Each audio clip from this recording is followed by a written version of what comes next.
السلام علیکم ورحمۃ اللہ وبرکاتہ۔ الحمدللہ رب العالمین والصلاة والسلام علی رسولہ الکریم، اما بعد۔ تمام قسم کی تعریفات و توصیفات، کبریائی و بڑائی، حمد و ثنا صرف اور صرف اس اللہ رب العالمین ہی کے لیے لائق و زیبا اور سزاوار ہے جس نے سارے جہاں کو بنایا۔ بعدہ بے شمار درود و سلام نازل ہو نبی آخر الزماں محمد عربی صلی اللہ علیہ وسلم پر۔ یہ ہر 15 دن میں یہ درس ہوتا ہے، ہم سبھی جانتے ہیں، اور آپ میں سے بہت سارے لوگ ہیں جو ہر درس میں ماشاءاللہ بیٹھتے بھی ہیں، اور آج تو الحمدللہ تعداد کچھ زیادہ ہی ہے۔ اللہ تعالیٰ مزید جو ہے برکت عطا فرمائے، اور ہر آدمی جو بھی یہاں بیٹھے ہیں اللہ تبارک و تعالیٰ ان کے نیک تمناؤں کو قبول فرمائے۔ گزشتہ کئی ہفتوں سے، بلکہ جب سے یہ درس شروع ہوا، ایک ایسے عنوان پر شروع ہوا اور اسی سلسلے کو تھوڑا سا مینٹین کر کے چلا جا رہا ہے کہ پہلے اولاد کی تربیت سے متعلق باتیں آئیں، اور پھر اس کے بعد ماں باپ کے حقوق کیا ہیں اور ان کے مقام و مرتبہ کیا ہے، ان سے متعلق باتیں آئیں۔ اسی سلسلے کی ایک یہ بھی ٹاپک ہے جو آج کا ہے، وہ ہے کہ بیٹی کی عظمت شریعت کی نظر میں کیا ہے۔ قرآن و سنت کی نظر میں بیٹی کی عظمت کیا ہے اور اس کے بارے میں اللہ کے نبی صلی اللہ علیہ وسلم کے فرامین کیا ہیں، قرآن کے آیتوں سے ہمیں کیا پتہ چلتا ہے، انشاءاللہ چند باتیں اس عنوان پر بھی آپ کے سامنے رکھی جائیں گی۔ زمانہ جاہلیت سے یہ چیز بہت ہر لوگوں میں پائی جاتی تھی، تقریباً زمانہ جاہلیت میں لوگوں میں پائی جاتی تھی کہ جب بیٹی کی ولادت ہوتی ان میں ایک مایوسی چھا جاتی تھی۔ ابھی آپ کے سامنے قرآن کی آیت بھی آئے گی، اللہ تبارک و تعالیٰ نے اس میں بہت صراحت کے ساتھ بیان کیا کہ جب کافروں کو خوشخبری دی جاتی بیٹی کی تو وہ دن بھر اپنا منہ جو ہے بالکل لٹکا ہوا رہتا اور بالکل غمگین ہوا کرتا تھا۔ تو وہ جو چیزیں تھیں زمانہ جاہلیت سے ہی لوگوں میں کچھ نہ کچھ فطری طور پر چیزیں آج کے دور میں بھی آپ دیکھیں گے، بلکہ بیٹی ہی نہیں بلکہ اولاد بھی کچھ زیادہ ہونے لگے تو بھی ان کو مشقتیں ہوتی ہیں، جبکہ اللہ تبارک و تعالیٰ نے قرآن کریم میں یہ کہا کہ تم اولاد کو اس ڈر سے نہ قتل کرو کہ کھانا پینا کہاں سے کھائے گا۔ اللہ نے کہا جس طرح ہم تمہیں کھلاتے ہیں اسی طرح ان کو بھی کھلائیں گے، کھلانے پلانے کی ذمہ داری تمہاری ہے ہی نہیں سرے سے، تو اس ڈر سے اپنے اولاد کو قتل نہ کرو کہ وہ کہاں سے کھائے گا پیے گا۔ قتل سے مراد یہ نہیں ہے کہ اس کی گردن اڑائی جائیں، قتل سے مراد یہ ہے کہ ولادتیں روک دو، غیر شرعی طور پر بغیر کسی عذر کے ولادتیں کیا کر دو، روک دو یا اسے منقطع کر دو، جو بھی آپ کہیں، اس طرح کی چیزیں ہیں۔ تو یہ جو چیزیں تھیں زمانہ جاہلیت سے ہی یہ چیزیں بہت عام تھی، اور بہت اس کی جو ہے شریعت نے وہ بھی کی، قرآن میں آیتیں ہیں، پھر آہستہ آہستہ چیزیں ختم بھی ہوئی، لیکن فطری طور پر آج بھی لوگوں میں یہ چیزیں پائی جاتی ہیں کہ بیٹی کی ولادت ہو جائے مایوسی چھا جاتی ہے۔ اگر جو لوگ جن کو اللہ نے بیٹی جیسی نعمت سے نوازا ہے ان سے آپ پوچھئے کہ بیٹی ایک ایسی چیز ہے، حالانکہ ان کی ولادت ہوئی، ان کی پرورش آپ نے کی، ایک عمر کو پہنچے، آپ نے شادی کرا دی، وہ کسی اور کے گھر چلی گئیں، اس کے باوجود شاید یہ کہنا غلط نہیں ہوگا کہ بیٹی کی جو محبت ہے والدین کے تئیں بیٹوں سے شاید تھوڑی زیادہ ہی ہوتی ہے کئی اعتبار سے، اور کئی بار آپ اس چیز کو محسوس بھی کیے ہوں گے۔ ہو سکتا ہے مرد ہونے کی وجہ سے بیٹے اتنا اظہار نہ کرتے ہوں یا کوئی اور بھی وجوہات ہوتے ہوں، لیکن بیٹی کی جو محبت ہے وہ الگ ہی ہوتی ہیں، اگرچہ وہ دوسرے گھر چلی جائے لیکن والدین کی جو محبت ہوتی ہے وہ الگ ہی انداز کا بیٹی کا ہوتا ہے۔ تو آج کا جو عنوان ہے اسی سلسلے کی آپ کے سامنے انشاءاللہ چند باتیں رکھی جائیں گی۔ اولاد اللہ تبارک و تعالیٰ کی جانب سے بہت بڑی نعمت ہے، چاہے وہ بیٹا ہو یا بیٹی۔ فطری طور پر انسان کے دل میں یہ آتا ہے کہ جب وہ شادی شدہ ہو جائے، شادی ان کی ہو جائے، تو دونوں کی یہ خواہش ہوتی ہے، مرد و زن کی، کہ انہیں اللہ تبارک و تعالیٰ اولاد سے نوازے۔ جب اللہ تعالیٰ اولاد سے نوازتا ہے اور صرف بیٹا ہو جائے تب بھی فطری طور پر دل میں بات آتی ہے کہ بیٹی ہو جاتا کاش، اور کسی کو بیٹی زیادہ ہو جائیں تب بھی انسان کے دل میں یہ آتا ہے کہ بیٹے جیسے اولاد بھی ہو جائیں۔ اور یہ حقیقت ہے کہ ہر انسان کے دل میں یہ خواہش ہوتی ہے کہ ان کی دونوں طرح کی کیا ہوں، اولادیں ہوں، بیٹے بھی ہوں اور بیٹیاں بھی ہوں۔ لیکن عام طور سے معاشرے میں ہم دیکھتے ہیں اور یہ چیزیں دیکھنے میں بھی آتی ہیں کہ اگر بیٹی کی ولادت ہوں تو لوگوں میں مایوسی چھا جاتی ہے۔ قرآن و سنت ہمیں کیا کہتا ہے، اس کی کیا فضیلتیں ہیں، بیٹی کی پرورش کرنے کی کیا اہمیتیں اور فضیلتیں قرآن و سنت سے ہمیں پتہ چلتی ہیں۔ جب آپ سنیں گے تو آپ کو لگے گا کہ اللہ تبارک و تعالیٰ کی جانب سے یہ ایک بہت بڑی نعمت ہے۔ اللہ تبارک و تعالیٰ نے بہت سنہرا موقع بیٹی دے کر آپ کو دیا ہے کہ آپ ان کی اچھی پرورش کریں اور اپنے آپ کی زندگی کو اس دنیا اور آخرت میں بھی کیا کر سکیں، سدھار سکیں اور اسے نمایاں بنا سکیں۔ لہٰذا آئیے اسی عنوان پر چند باتیں آپ کے سامنے رکھی جاتی ہیں۔ سب سے پہلی چیز کہ اللہ تبارک و تعالیٰ ہی مختار کل ہے۔ اللہ کے اختیار میں ہی ہے کہ اللہ تعالیٰ کس کو بیٹے سے نوازے، جس کو چاہے بیٹیاں دے، جسے چاہے دونوں دے، اور جسے چاہے بانجھ رکھ دے، جسے چاہے اللہ تعالیٰ اولاد سے کیا کر دے، بالکل محروم ہی کر دے۔ یہ مکمل اختیار صرف اور صرف کس کے ذمہ ہے؟ اللہ کے پاس ہے۔ اس کے علاوہ کسی کے پاس یہ اختیار ہے ہی نہیں کہ کوئی اور آپ کو اولاد دے دے، بیٹا دے دے، بیٹی دے دے، بانجھ پن ختم کر دے، ایسا ممکن ہی نہیں ہے۔ یہ اختیار صرف اور صرف اللہ کے ذمہ ہے۔ اس سے یہ بات وضاحت کے ساتھ پتہ چل جاتی ہے کہ جب یہ ذمہ اور یہ اختیار صرف اللہ کو ہے تو اب کسی اور کے سامنے جا کر اولاد کی گہار نہیں لگائی جا سکتی، کسی اور سے اولاد نہیں مانگی جا سکتی، کہیں اور جا کر ماتھے ٹیک کر یا اور چڑھاوا چڑھا کر اولادیں نہیں مانگی جا سکتی، یہ ممکن ہی نہیں ہے۔ یہ صرف اور صرف اختیار اللہ کو ہے، اور اللہ تبارک و تعالیٰ نے اس چیز کو سورہ شورى میں بہت ہی وضاحت کے ساتھ بیان کیا۔ چنانچہ ارشاد فرمایا للہ ملک السماوات والارض۔ قرآن کی صرف اسی ٹکڑے میں ساری چیزیں آ جاتی ہیں کہ آسمان و زمین کی جتنی بھی ایکٹیویٹیز ہیں وہ ساری کی ساری ایکٹیویٹیز اللہ کے اختیار میں ہیں۔ بادشاہت صرف اور صرف اللہ کی ہے، اس کے علاوہ کسی کی نہیں ہے۔ جو بھی چیزیں ہوں گی، پتے بھی ہلیں گے، پتے بھی گریں گے، سکھیں گے، وہ ساری چیزیں اللہ کے اختیار میں ہیں۔ قرآن کی صرف اسی ٹکڑے میں یہ باتیں ساری چیزیں آ جاتی ہیں عمومی طور پر۔ للہ ملک السماوات والارض، اللہ ہی کے لیے آسمان و زمین کی بادشاہت ہے۔ یخلق ما یشاء، وہ جو چاہتا ہے پیدا کرتا ہے۔ اللہ تعالیٰ جو چاہتا ہے وہ پیدا کرتا ہے۔ یہب لمن یشاء اناثا ویہب لمن یشاء الذکور، اور اللہ تعالیٰ جسے چاہتا ہے مؤنث اولاد دیتا ہے اور جسے چاہتا ہے مذکر اولاد، یعنی جسے چاہتا ہے بیٹی دیتا ہے، جسے چاہتا ہے بیٹا دیتا ہے۔ اور پھر آگے یہ ارشاد فرمایا او یزوجہم ذکرانا واناثا، یا یہ کہ اللہ تعالیٰ جسے چاہے لڑکا بھی دیتا ہے اور لڑکی بھی، یعنی بیٹا بھی عطا کرتا ہے اور بیٹیاں بھی عطا کرتا ہے۔ اور آگے ارشاد فرمایا وَيَجْعَلُ مَن يَشَاءُ عَقِيمًا إِنَّهُ عَلِيمٌ قَدِيرٌ، اور اللہ جسے چاہتا ہے بانجھ رکھ دیتا ہے، یعنی اسے اولاد سے ہی محروم کر دیتا ہے، اور اللہ تبارک و تعالی خوب حکمت والا اور خوب جاننے والا، خوب قدرت رکھنے والا ہے۔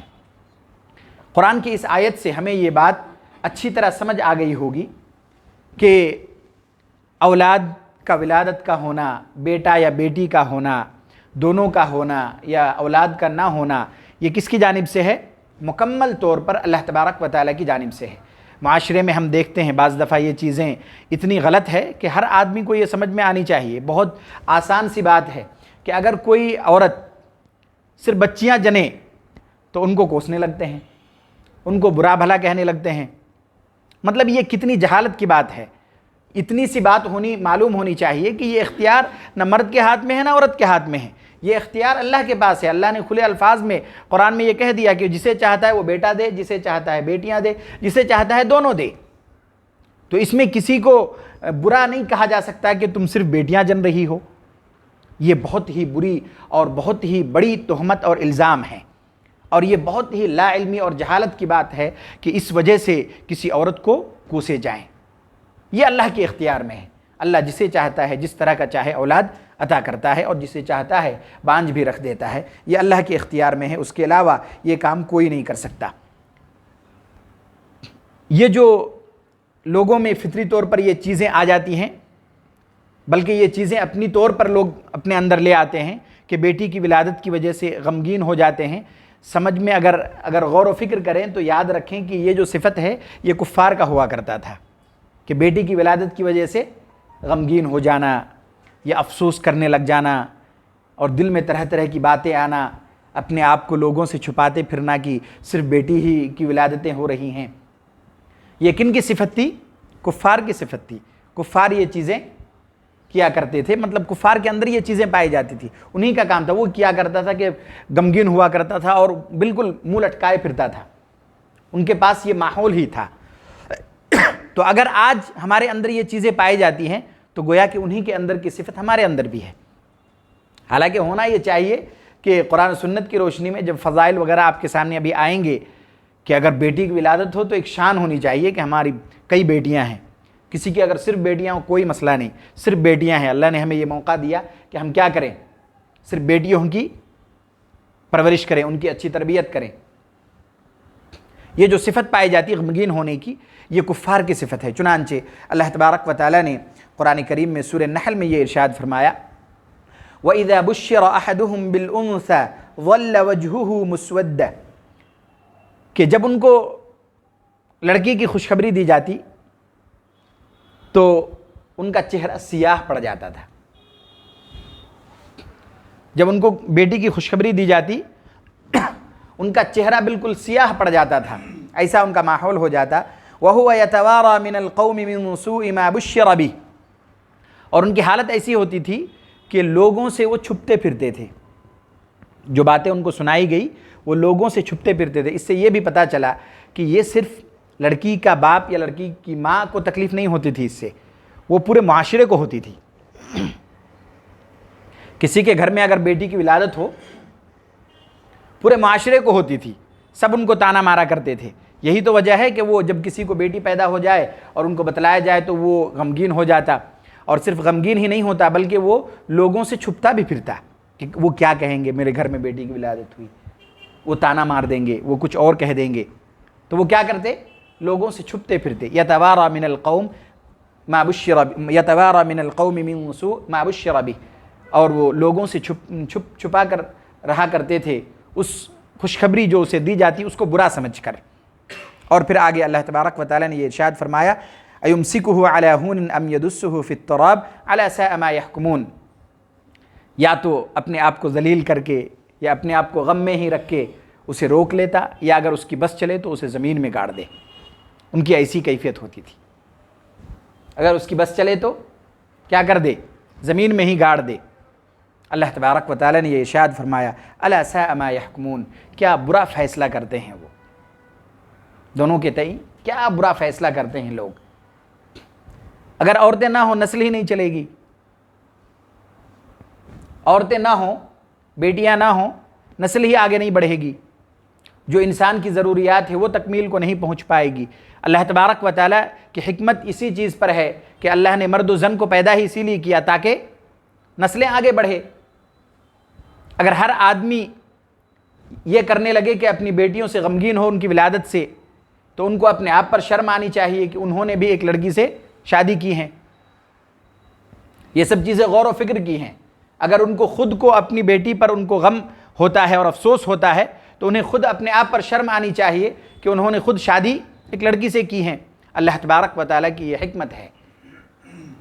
چنانچہ اللہ تبارک و تعالیٰ جو نعمت عطا کرے ان نعمت کا شکر بجا لانا چاہیے، اور یہ صفت جو پیدا ہو جاتی ہے ہمارے اندر اس سے بچنے کی ضرورت ہے۔ کیونکہ یہ صفت کفار کی ہے، مشرکین کی ہے۔ ایک دوسری جگہ سورہ زخرف میں اللہ تبارک و تعالیٰ نے یہ ارشاد فرمایا، وَإِذَا بُشِّرَ أَحَدُهُمْ بِمَا ضَرَبَ لِلرَّحْمَنِ مَثَلًا ظَلَّ وَجْهُهُ مُسْوَدًّا وَهُوَ كَظِيمٌ، اور وہ اتنے ہٹ دھرم تھے کہ وہ اتنا برا سمجھتے تھے بیٹی کی ولادت کو کہ وہ اللہ کے ساتھ اس کی مثال بیان کرتے تھے۔ یعنی وہ یہ کہتے کہ بیٹیاں اللہ کی اولاد ہیں، بیٹے ہمارے لیے ہیں۔ وہ کیا کرتے، وہ کہتے کہ بیٹیاں اللہ کے لیے ہیں اور بیٹے ہماری اولادیں ہیں۔ اللہ تبارک و تعالیٰ نے یہ ارشاد فرمایا کہ جب انہیں خوشخبری دی جاتی اس چیز کی جس کی وہ مثال بیان کیا کرتے تھے اللہ کے لیے، یعنی بیٹی کی جب ان کو خوشخبری دی جاتی، ظل وجهه مسودا وهو كظيم، تو وہ ان کا چہرہ بھی کالا سیاہ پڑ جاتا اور وہ غصے سے بھر جاتے، بالکل غصے میں آ جاتے وہ، اور وہ غمگین ہو جاتے جب ان کو یہ خوشخبری دی جاتی۔ اور یہ بات انہیں یاد رکھنے کی ضرورت ہے کہ بیٹیوں کو قتل کر دینا یا ان کی وجہ سے غمگین ہونا یہ بہت بڑا گناہ ہے۔ اسی چیز کو اللہ تبارک و تعالیٰ نے سورہ تکویر میں بیان کیا، وَإِذَا الْمَوْءُودَةُ سُئِلَتْ بِأَيِّ ذَنبٍ قُتِلَتْ، جن بیٹیوں کو زندہ درگور کر دیا گیا انہیں پوچھا جائے گا قیامت کے دن اور سوال کیا جائے گا کہ کس جرم کے بنا پر تمہیں قتل کر دیا گیا تھا۔ تب کیا جواب ہوگا لوگوں کے پاس؟ جن کو زندہ درگور کر دیا گیا، جن لڑکیوں کو، ان کو اٹھایا جائے گا، ان سے سوال کیا جائے گا، وَإِذَا الْمَوْءُودَةُ سُئِلَتْ، اور زندہ درغور کیے ہوئے لڑکیوں سے پوچھا جائے گا، بچیوں سے پوچھا جائے گا بِأَيِّ ذَنبٍ قُتِلَتْ، کس جرم کے بنا پر تم قتل کیے گئے. اور جنہوں نے قتل کیا پھر اللہ تبارک و تعالی اسے اس کی سزا دے گا. سورہ الاسراء میں اللہ تبارک و تعالی نے یہ ارشاد فرمایا عمومی طور پر وَلَا تَقْتُلُوا أَوْلَادَكُمْ خَشْيَةَ إِمْلَاقٍ نَحْنُ نَرْزُقُهُمْ وَإِيَّاكُمْ إِنَّ قَتْلَهُمْ كَانَ خِطْئًا كَبِيرًا. ایک چیز اور سمجھنا چاہیے ہمیں، انسان کے رزق کی ذمہ داری اللہ کی ہے. بار بار ہم سنتے ہیں، ہم جانتے ہیں، لیکن اس کے باوجود اتنا پریشان ہوتے ہیں اس تعلق سے کہ اگر بچے زیادہ ہو جائیں کہاں سے کھائیں گے پیئیں گے. نہیں، وہ آپ کی ذمہ داری ہے ہی نہیں. آپ کی ذمہ داری ہے محنت و مشقت کرنا، کفالت کے لیے کوشش کرنا. باقی جو رزق کی ذمہ داری وہ اللہ کے ہاتھ میں ہے. آپ بہت سارے لوگوں کو دیکھیں گے جو آدمی نئے نئے شادی شدہ ہیں، پہلا بچہ ہو تو بھی ان کو مشکل لگتا ہے کہ پتہ نہیں کیسے کھلائیں گے پلائیں گے، پھر دوسری تیسری چوتھی 10 بھی ہو جائے پھر بھی وہ کھلاتے پلاتے جاتے ہیں. یہ بولتے بھی رہتے ہیں کہ کیسے کھلائے پلائیں، اور زندگی بھی گزرتی رہتی ہے. کیسے گزری؟ کبھی آپ نے پیچھے پلٹ کر غور و فکر کیا کہ جب ایک صرف اولاد اللہ نے دیا تھا تبھی یہ افسوس ہوتا تھا کہ کیسے کھلائیں گے پلائیں گے، کیسے ان کی پرورش کریں گے. اب 10 ہیں پھر بھی آپ کھلا رہے ہیں پلا رہے ہیں، زندہ ہیں، چل پھر رہے ہیں، رہنے کی جگہ ہے، ساری سہولیات ہیں، کپڑے لتے ہیں، سب ہیں. پھر پیچھے پلٹ کر کبھی آپ نے غور کیا کہ یہ اپنی زبان سے ہم نے یہ کیوں کر نکالی؟ اللہ تبارک و تعالیٰ کے ذمے ہے، سارے جاندار کے رزق اللہ کے ذمے ہے. لہٰذا اللہ تبارک و تعالیٰ نے عمومی طور پر یہ ارشاد فرمایا. اس سے یہ بھی پتہ چلتا ہے کہ جیسے اولاد کی زیادتی ہوئی، رزق کا دروازہ کہیں نہ کہیں سے کھل جائے گا، کہیں نہ کہیں سے انتظام اللہ تعالیٰ کر دے گا.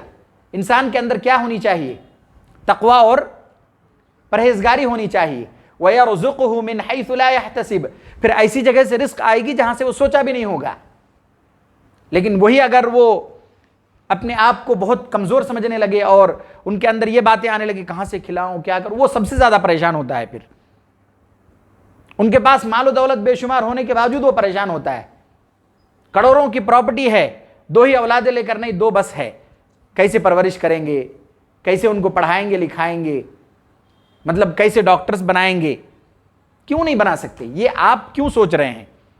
یہ آپ کے ذمہ نہیں ہے، آپ کے ذمہ کوشش کرنا ہے. کروڑوں کی پراپرٹی ہے، 2 ہی اولاد لے کر نہیں، اس سے زیادہ اور نہیں لے سکتے. اب نہیں، اگر واقعی آپ کو کوئی شرعی عذر ہے اور عورت اس سے زیادہ بچہ جننے کے قابل نہیں ہے، ان کے جان کو خطرہ ہے، ان کو کوئی بیماری ہے، آپ کو ماہرین یہ اطلاع کرتے ہیں کہ نہیں اس سے زیادہ آپ اولادیں جو ہے وہ نہیں کر سکتے ہیں، کچھ آپریشنز کی ضرورت پڑیں گی، کوئی مسئلہ نہیں، یہ شرعی عذر ہے. لیکن اگر کوئی عذر نہیں ہے، یہ عذر ہے ہی نہیں کہ اگر اولاد زیادہ ہو جائے ان کی پرورش کیسے کریں گے، ان کو پڑھائیں گے لکھائیں گے کیسے، فیسیں زیادہ ہو گئیں، کیا مسئلہ؟ یہ کوئی عذر ہی نہیں ہے. یہ باتیں ہماری زبان سے نکلنی ہی نہیں چاہیے. یہ باتیں ہماری زبان سے نکلنی ہی نہیں چاہیے کہ ہم ان کو کیسے پڑھائیں گے لکھائیں گے. نہیں، آپ کی جو ذمہ داری ہے وہ ہے اپنی اولاد کی صحیح رہنمائی، محنت و مشقت. باقی اللہ کی ذمہ داری ہے. رزق میں ساری چیزیں آتی ہیں. رزق صرف کھانے کا انتظام کا نام نہیں ہے، رہنے کا انتظام، کپڑے لتے کا انتظام، تعلیم و تعلم کا انتظام، ساری چیزوں کا انتظام اللہ تعالیٰ کر دے گا. انسان کے اندر وہ کیا ہونی چاہیے؟ تقویٰ ہونی چاہیے. اللہ تبارک و تعالیٰ کہاں سے انتظام کرے گا پتہ بھی نہیں چلے گا. وہ کبھی سوچا بھی نہیں ہوگا کہ میں اس جگہ سے کچھ مال کماؤں گا، اس جگہ سے میرے رزق کے انتظامات ہو سکیں گے.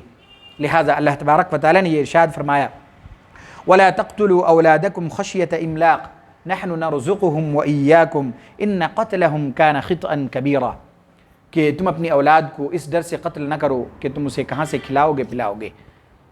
ہم انہیں بھی رزق دیں گے جس طرح تمہیں دیتے ہیں، جس طرح تمہیں ہم رزق عطا کرتے ہیں اسی طرح ہم انہیں بھی کیا کریں گے؟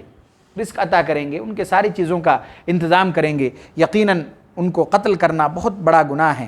حضرت عبداللہ رضی اللہ تعالیٰ عنہ سے روایت ہے، وہ کہتے ہیں کہ میں نے اللہ کے نبی صلی اللہ علیہ وسلم سے پوچھا، سألت النبی صلی اللہ علیہ وسلم ای الذنب اعظم عند اللہ، کہ اللہ کے نزدیک سب سے بڑا گناہ کون سا ہے؟ وہ کہتے ہیں میں نے پوچھا، آپ صلی اللہ علیہ وسلم نے ارشاد فرمایا ان تجعل للہ ندا، سب سے بڑا گناہ کیا ہے؟ کہ تم اللہ کے ساتھ شرک کرو. اس سے بڑا گناہ کیا ہوگا؟ سب سے بڑا گناہ یہ ہے کہ تم اللہ کے ساتھ شرک کرو. اس کے بعد جبکہ اس اللہ نے تمہیں پیدا کیا اور تم پھر اس کے ساتھ شریک ٹھہراؤ، یہ سب سے بڑا گناہ ہے۔ وہ کہتے ہیں ہاں یہ تو جانتا ہوں کہ یہ سب سے بڑا گناہ ہے۔ صحابی کہتے ہیں پھر میں نے پوچھا قلت ثم ای، اللہ کے نبی صلی اللہ علیہ وسلم پھر اس کے بعد کون سا گناہ جو سب سے بڑا ہے؟ قال، اللہ کے نبی صلی اللہ علیہ وسلم نے ارشاد فرمایا ثم ان تقتل ولدک تخاف ان یطعم معک، اس کے بعد سب سے بڑا گناہ یہ ہے کہ تم اپنی اولاد کو اس ڈر سے قتل کر دو کہ وہ تمہارے ساتھ کھائے گا پیے گا۔ کیا ہے یہ گناہ ہے کہ تم اس ڈر سے اپنی اولاد کو کیا کر لو، 2 پر بس کر دو، 3 پر بس کر دو، اس ڈر سے کہ وہ ولادت ہوئی تو کھائے گا پیے گا، ان کے انتظامات ہوں گے۔ اس کے بعد یہ سب سے بڑا گناہ ہے۔ اس کے بعد صحابی کہتے ہیں کہ قلتو، میں نے کہا ثم ای، اس کے بعد اللہ کے نبی صلی اللہ علیہ وسلم کون سا گناہ ہے؟ اللہ کے نبی صلی اللہ علیہ وسلم نے ارشاد فرمایا کہ تم اپنے پڑوسی کے بیوی کے ساتھ زنا میں ملوث ہو جاؤ، یہ تیسرا سب سے بڑا گناہ ہے۔ تو اللہ کے نبی صلی اللہ علیہ وسلم نے جو یہ ارشاد فرمایا کہ شرک کے بعد اس چیز کو بیان کیا کہ تم اپنی اولاد کو اس ڈر سے قتل کرو کہ تمہارے ساتھ وہ کھائے گا پیے گا، یہ کیا ہے؟ سب سے بڑا گناہ ہے۔ یہ ساری چیزیں سمجھنے کی ضرورت ہے۔ اس کے بعد بیٹی کی پرورش کی فضیلت سے متعلق چند باتیں آپ کے سامنے رکھی جاتی ہیں کہ ان کی فضیلت اور اہمیت کیا ہے اور ان کے پرورش کرنے میں آپ کو کیا انعام ملے گا، یہ ساری چیزیں انشاءاللہ آپ کے سامنے آئیں گی۔ مسلم کی روایت ہے، حضرت عائشہ صدیقہ رضی اللہ تعالیٰ عنہا سے روایت ہے، بہت مشہور روایت بھی ہے، اس سے پہلے بھی درس میں یہ روایت آ چکی ہے، اگر آپ نے سنا ہو تو یاد بھی ہوگا، اگر یاد نہ بھی ہو میرے بولنے کے بعد یاد آ جائے گا انشاءاللہ۔ حضرت عائشہ صدیقہ رضی اللہ تعالیٰ عنہا سے روایت ہے، وہ کہتی ہیں کہ ایک عورت آئی اپنے 2 بچیوں کے ساتھ، یعنی 2 بیٹیوں کے ساتھ، اور وہ عورت مانگ رہی تھی۔ حضرت عائشہ صدیقہ رضی اللہ تعالیٰ عنہ کہتی ہیں میرے پاس کھجور تھی 3 تو میں نے دے دی۔ کتنی کھجوریں تھی؟ 3 کھجوریں تھی تو میں نے ان کو دے دی اس عورت کو۔ تو اس ماں نے کیا کیا؟ 2 کھجور ایک ایک کر کے دونوں بیٹیوں کو دے دی اور بچے 1۔ دونوں کو دینے کے بعد اس ماں نے اس کھجور کو کھانے کے لیے کیا کیا؟ کھانے کے لیے اپنے الا فیہا کا لفظ آیا، یعنی اپنے منہ کے قریب لے گئی۔ 3 کھجوریں تھی تو 2 تو اپنے بیٹیوں کو، دونوں بیٹیوں کو دے دی، اور تیسرا انہوں نے کیا کیا کہ اپنے منہ کی طرف لے گیا تاکہ وہ کیا کرے، اسے کھا سکے۔ تو چھوٹی بچیوں کا یا چھوٹے بچوں کا کیا مسئلہ ہوتا ہے؟ نہیں، پھر وہ مانگنے لگے۔ چھوٹے بچے تو ایسے ہی ہوتے ہیں نا، انہوں نے اپنا ختم کیا پہلے، اس کے بعد پھر ماں کا جو ہے انہوں نے کیا کیا، مانگ لیا کہ بھائی دے دو۔ ماں نے کیا کیا؟ کھجور کا 2 ٹکڑا کیا اور دونوں بچی کو دے دیا۔ حضرت عائشہ صدیقہ رضی اللہ تعالیٰ عنہ کہتی ہیں کہ مجھے اتنا تعجب ہوا اس بات سے، اور ان کا یہ عمل اتنا پسند آیا اور مجھے تعجب بھی ہوا، میں نے یہ بات اللہ کے نبی صلی اللہ علیہ وسلم سے بیان کر دی کہ ایک عورت آئی تو میں نے ایسا ایسا دیکھا۔ اللہ کے نبی صلی اللہ علیہ وسلم نے یہ ارشاد فرمایا کہ اس نے جو یہ عمل کیا، اللہ تبارک و تعالیٰ اس کے لیے جنت کو کیا کر دیا؟ واجب کر دیا۔ یا آپ نے یہ ارشاد فرمایا کہ جہنم کی آگ سے اللہ نے اس کی حفاظت کر لی۔ اب اندازہ لگائیے، آپ تینوں ٹائم کھلا رہے ہیں نا بچوں کو، یہی اگر انسان کے دل میں یہ نیت ہو کہ میں اپنی بچوں کی اپنے اوپر ہماری ذمہ داری ہے، بچوں کی پرورش کی ذمہ داری ہے، کھانے پینے ان کو کھلانے پلانے کی ہماری ذمہ داری ہے، اور اس کو نیکی سمجھ کر، عبادت سمجھ کر، تقوی اور پرہیزگاری کے ساتھ اگر ہم اپنی اولاد کی پرورش کریں گے، 1 کی 2 کی 10 کی اگر موقع مل جائے کریں گے، تو پھر اللہ کے پاس کیا مقام ہوگا، اندازہ لگائیے۔ صرف ایک ایسے عمل پر، 1 کھجور کے تقسیم کر کے دینے پر اللہ کے نبی صلی اللہ علیہ وسلم نے کیا ارشاد فرمایا کہ اللہ نے اس کے لیے جنت کو واجب کر دیا، یا آپ نے یہ ارشاد فرمایا کہ اللہ نے ان کی حفاظت کر لی جہنم کے آگ سے۔ تو جب ایک باپ اپنے اولاد کے لیے برسوں تک انتظامات کرتے رہتا ہے، محنت کرتا ہے، صرف نیت کی درستگی کی ضرورت ہے، محنت بھی کرتا ہے اور پھر ادھر ادھر کی باتیں بھی کرتا ہے، کہاں سے کھلاؤں، کیسے انتظام کروں، کہاں سے انتظام ہوگا، کہاں سے لاؤں، نہیں، پھر آپ کو وہ اجر نہیں مل پائے گا۔ آپ محنت بھی کر رہے ہیں، ساری چیزیں آپ پوری بھی کر رہے ہیں اور اجر بھی نہیں حاصل کر رہے ہیں۔ اللہ کا شکر بجا لائیے جس حال میں اللہ نے رکھا، جتنی آپ نے محنتیں کی، اور پھر اس کے بعد آپ کھلائیے پلائیے، اس کا اجر آپ کو ملتا رہے گا۔ حضرت عائشہ صدیقہ رضی اللہ تعالیٰ عنہ کہتی ہیں جاءتنی مسکینہ تحمل ابنتین لہا، ایک خاتون آئیں اپنے 2 بچیوں کو اٹھاتے ہوئے آئیں، فَأَطْعَمْتُهَا 3 تَمَرَاتٍ، تو میں نے 3 کھجوریں ان کو کھانے کے لیے دے دی، فَأَعْطَتْ كُلَّ وَاحِدَةٍ مِّنْهُمَا تَمَرَةً وَرَفَعَتْ إِلَى فِيهَا تَمَرَةً لِتَأْكُلَهَا، تو انہوں نے ایک ایک کھجور اپنے بچیوں کو دے دی اور تیسرے کو وہ کھانے کے لیے اپنے منہ کی طرف لے گئی، فَاسْتَطْعَمَتْهَا ابْنَتُهَا فَشَقَّتِ التَّمْرَةَ الَّتِي كَانَتْ تُرِيدُ أَن تَأْكُلَهَا بَيْنَهُمَا، تو انہوں نے کہا کہ انہوں نے اس کا ٹکڑا کر کے دونوں بچیوں کو دے دی۔ حضرت عائشہ صدیقہ رضی اللہ تعالیٰ عنہ کہتی ہیں فَأَعْجَبَنِي شَأْنُهَا فَذَكَرْتُ الَّذِي صَنَعَتْ لِرَسُولِ اللَّهِ صلی اللہ علیہ وسلم، مجھے یہ چیز بہت تعجب میں ڈال دی اور مجھے بہت اچھی لگی یہ چیز، تو میں نے اللہ کے نبی صلی اللہ علیہ وسلم سے اس کا ذکر کیا، فقال، تو آپ صلی اللہ علیہ وسلم نے ارشاد فرمایا ان اللہ قد اوجب لها بها الجنہ، اللہ تعالیٰ نے اس کے اس عمل کی وجہ سے اس پر جنت کو واجب کر دیا، او یا آپ نے یہ ارشاد فرمایا اعتقها بها من النار، یا پھر اسے بچا لیا جہنم کے آگ سے۔ دونوں کا یہ ایک ہی مفہوم ہے کہ اگر جہنم کے آگ سے بچا لیا تب بھی جنت، یا جنت واجب کر دیا تب بھی جنت، یعنی دونوں کا مفہوم ایک ہی ہے کہ اللہ کے نبی صلی اللہ علیہ وسلم نے یہ ارشاد فرمایا کہ اس کے اس عمل کی وجہ سے اس پر اللہ نے جنت کو واجب کر دیا۔ فضیلت سے متعلق چند اور باتیں بھی انشاءاللہ اگلے درس میں آپ کے سامنے اسی عنوان پر رکھی جائیں گی۔ اخیر میں اللہ تبارک و تعالیٰ سے دعا ہے کہ اللہ تبارک و تعالیٰ نے ہمیں جو نعمتیں دی ہیں مال و دولت کی شکل میں، آل و اولاد کی شکل میں، اللہ تبارک و تعالیٰ ہم سب کو شکر گزاری کرنے والا بندہ بنا دے۔ یا الہ العالمین، ہم میں سے جو لوگ پریشان حال ہیں ان کی پریشانیوں کو دور فرما دے۔ یا الہ العالمین، ہم میں سے جو لوگ بے اولاد ہیں ان کو دونوں طرح کی اولاد سے نواز دے۔ یا الہ العالمین، ہم میں سے جو لوگ بے اولاد ہیں انہیں نیک صالح اولاد عطا کر دے، آمین۔ السلام علیکم ورحمۃ اللہ وبرکاتہ۔